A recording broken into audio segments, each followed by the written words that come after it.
पिचकारी से रंग खूबे गिरे। तोहरा के देखी त मने बड़ी करे। रंगवा हमार साली कर ना जियान, रंगवा हमार साली कर ना जियान।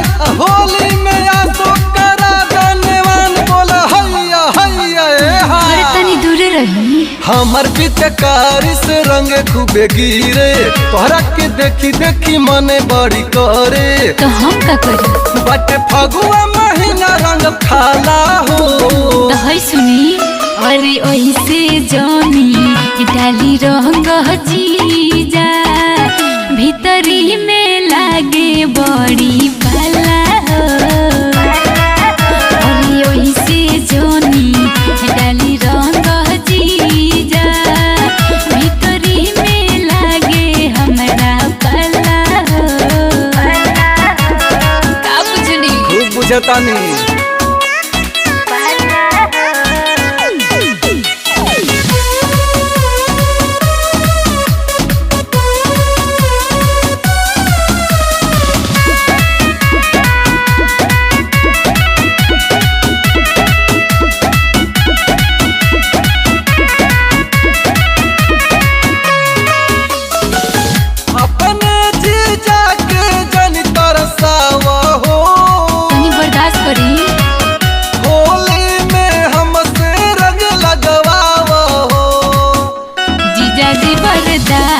करहो जवानी जानी नासी करहो।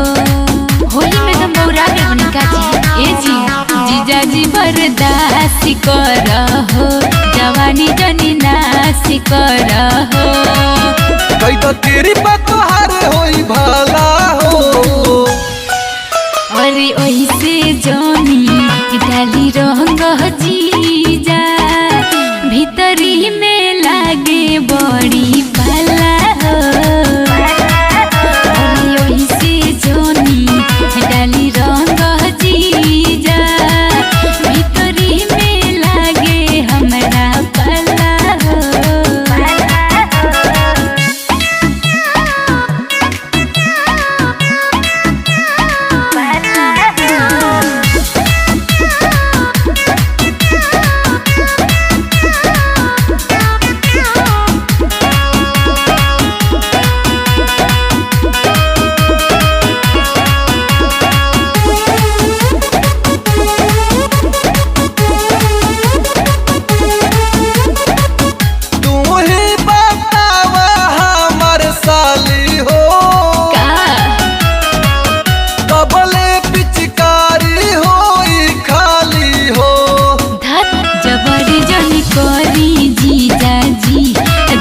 तनी धरी जीजा जी ए जी सुनो तनी।